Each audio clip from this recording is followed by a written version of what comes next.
Alors tu l'as sans doute vu sur les réseaux sociaux, sur YouTube, des créateurs qui te promettent que si tu lances ton business de nettoyage, tu vas toi aussi devenir riche comme eux, atteindre plusieurs milliers d'euros par mois, voire même des dizaines de milliers d'euros par mois, et cela en seulement quelques mois. La réalité est cela encore des fausses promesses, tout ça pour enrichir des influvoleurs peu scrupuleux qui vendent leur formation à plusieurs milliers d'euros par mois. Eh bien écoute, je vais tout te révéler ici et maintenant dans cette vidéo. Alors en fait moi je m'appelle Olivier Delors, j'ai 25 ans et je suis un ancien ingénieur qui s'est reconverti dans le milieu du nettoyage car je ne m'y retrouvais pas. Je n'avais aucune réelle perspective d'évolution au sein de ma boîte. Je touchais un salaire peu enviable au vu des années d'études que j'ai fournies et aujourd'hui je touche 2 à 3 fois plus, 4 fois plus même parfois que mon salaire d'avant d'ingénieur. Alors le but de cette vidéo, ça va être de traiter de tous les paramètres qui peuvent influencer votre rentabilité. Je vais faire un condensé de mes 1 an et demi d'expérience dans le nettoyage pour vous apporter un maximum de valeur. Donc le premier point qu'on va aborder, ça va être déjà la notion de ruralité vs milieu urbain. Si vous habitez à la campagne ou dans une ville, ça n'a rien à voir.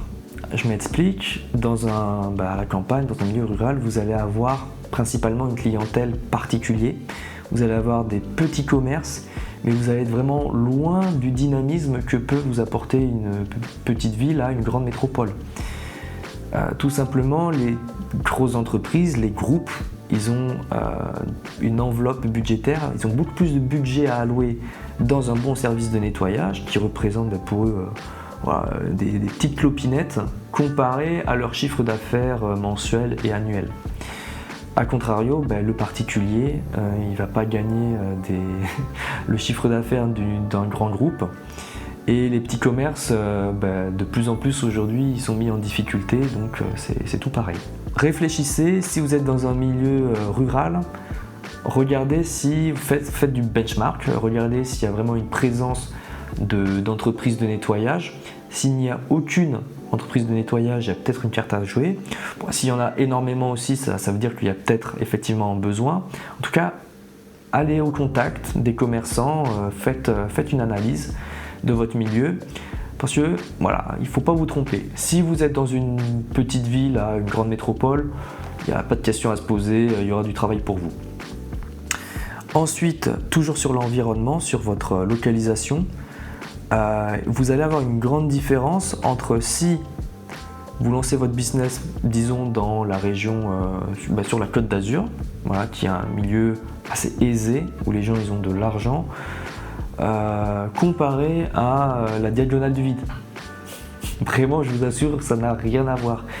Et même les zones francophones, si vous êtes résidé au Luxembourg, vous résidez en Suisse, évidemment les prix n'ont rien à voir. Donc là aussi encore, faites une bonne analyse. Est-ce que l'endroit où vous vivez, si vous voulez lancer tel ou tel service en particulier, est-ce que ce service il va vraiment être bien rémunéré dans votre localisation? Je vais vous donner un exemple concret pour ça. Donc moi je suis à Toulouse. J'offre mes services sur la banlieue toulousaine. Je peux vous assurer qu'un nettoyage de canapé à Toulouse et sur la Côte d'Azur, ça n'a strictement rien à voir. À Toulouse, donc on est sur un marché du nettoyage de canapé, on va dire commodisé. Donc en fait, les prestataires de nettoyage, pour le levier qu'ils ont pour vraiment se différencier de la concurrence, c'est toujours baisser les prix. Et ça, c'est dommage. Parce que le marché deviendra mature, mais à l'heure actuelle, c'est le seul levier qu'ils ont. Donc on se retrouve avec des prestataires qui nettoient des canapés pour 50 €.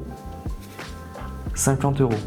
Alors que sur la Côte d'Azur, on va plutôt être sur des prix de 120 €, 150 €. Bon, voilà.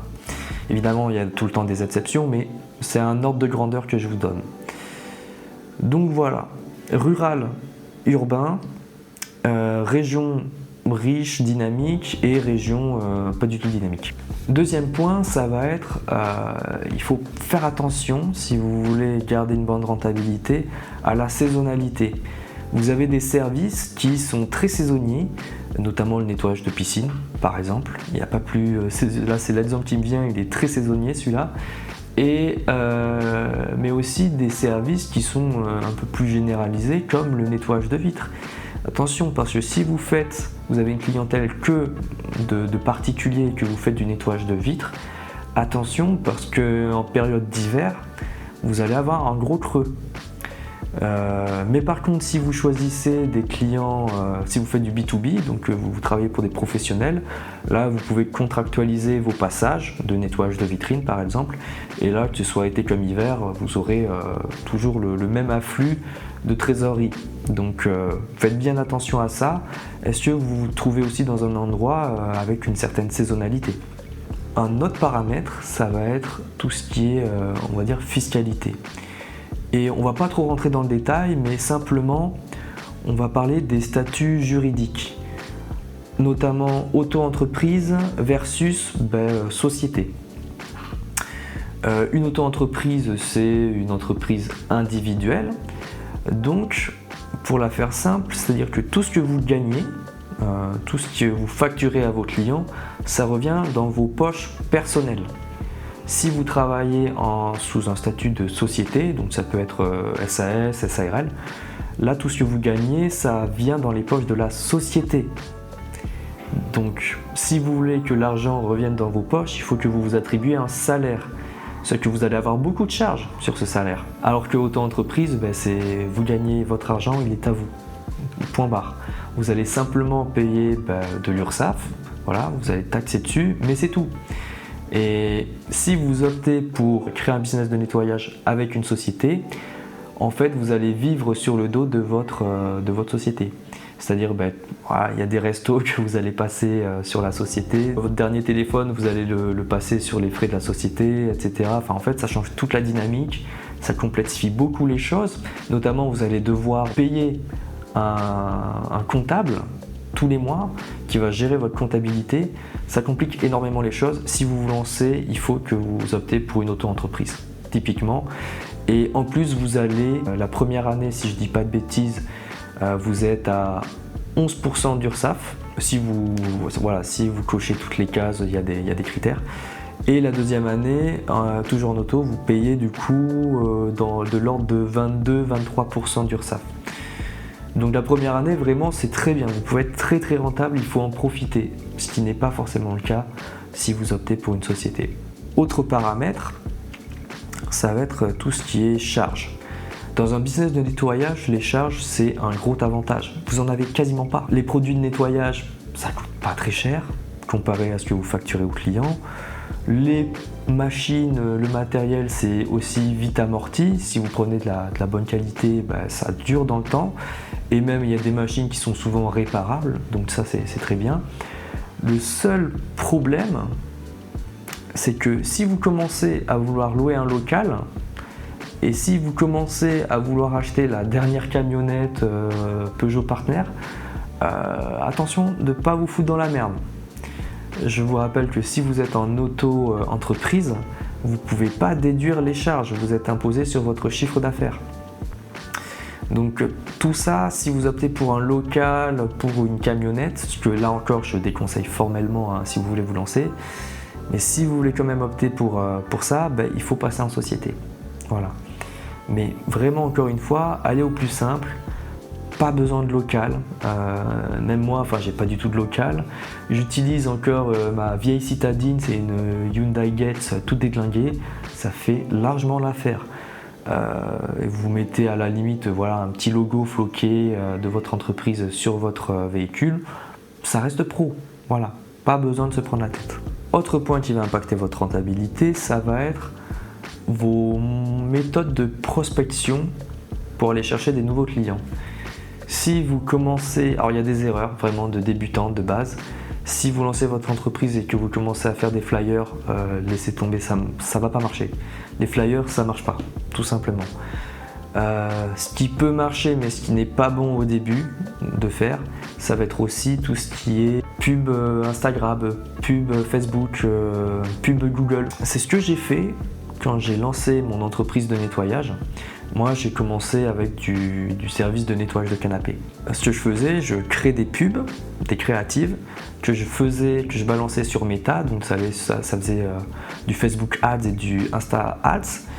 Et même si mes stats étaient très bonnes, que je remplissais des formulaires, c'était pas du tout rentable pour moi. Je pouvais pas suivre la cadence en fait. Pour moi, on commence vraiment à investir dans de la publicité lorsqu'on a déjà une affaire qui tourne, qu'on a du chiffre d'affaires récurrent qui rentre et de la trésor, qu'on peut investir dans de la pub et du coup gonfler un peu son CA. Je vous donne un exemple. Vous faites un nettoyage de canapé à 80 €. Ce client-là, il peut vous avoir coûté 30 €. Donc déjà, vous enlevez 30 €, il vous reste 50 € de marge. Sur ces 50 €, vous devez payer aussi les produits, amortir le matériel, amortir l'essence. Et donc, il y a déjà facilement 10 € qui partent. Facilement. Il reste 40 €. Sur ces 40 €, vous avez, vous payez de l'URSSAF. Donc l'URSSAF, allez, il y a facilement 15-20 € qui partent aussi. En fait, qu'est-ce qu'il vous reste? Il vous reste 30 €, 25 €. Vous n'allez pas être rentable. Allez, pour clôturer la vidéo, du coup, le dernier point, la dernière erreur, ça va être du coup les gens qui ne font pas attention entre la balance sur travailler sur le volume et travailler sur une prestation de qualité. Je m'explique. Vous avez une matinée de travail et vous allez faire 4 vitrines, nettoyer 4 vitrines pour 50 €. Donc à l'arrivée de la fin de matinée, vous avez 200 €. Très correct. A contrario, vous avez une prestation à 110 € cette fois, mais par contre, elle est à 20 km. Certes, ok, c'est peut-être un peu plus rapide, vous allez la faire plus rapidement, mais vous allez perdre du temps sur le trajet, le temps de déplacement, peut-être même que vous allez vous prendre des embouteillages.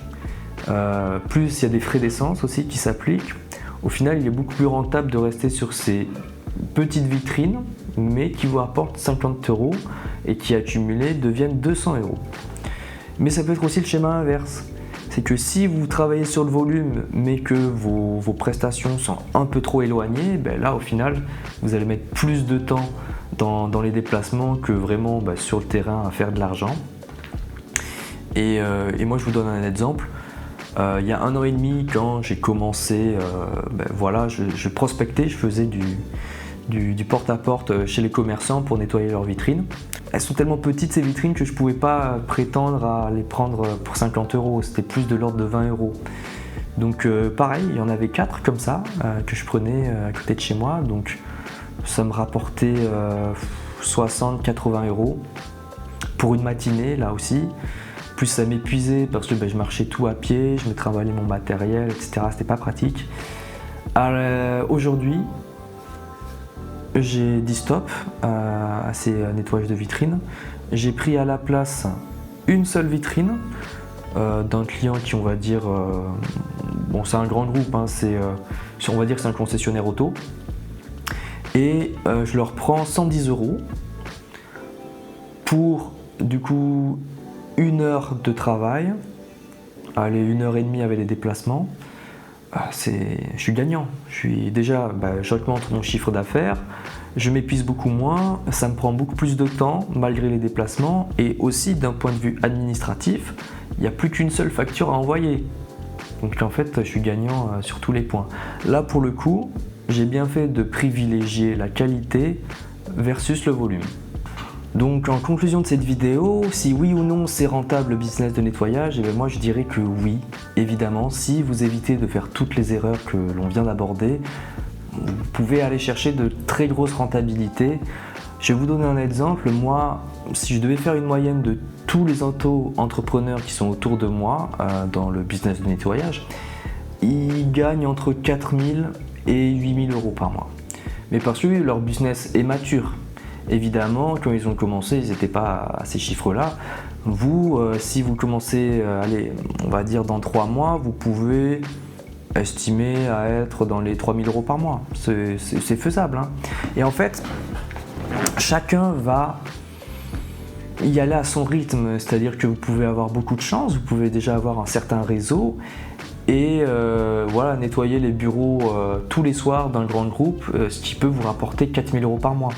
C'est totalement faisable. Mais par contre, aussi à contrario, vous allez un peu plus galérer, vous allez vous retrouver dans un nouvel endroit, une nouvelle localisation, vous venez d'emménager, vous avez 0 réseau, et là ça peut prendre du temps, évidemment.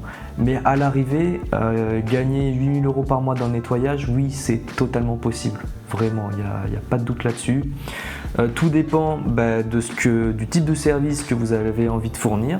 Tout dépend aussi de l'énergie que vous avez envie d'y consacrer. Ça dépend de plein de paramètres. Voilà, j'espère que cette vidéo vous a plu. Je vais essayer de vous apporter hebdomadairement de la valeur, faire des vidéos un peu techniques, des tutoriels, etc.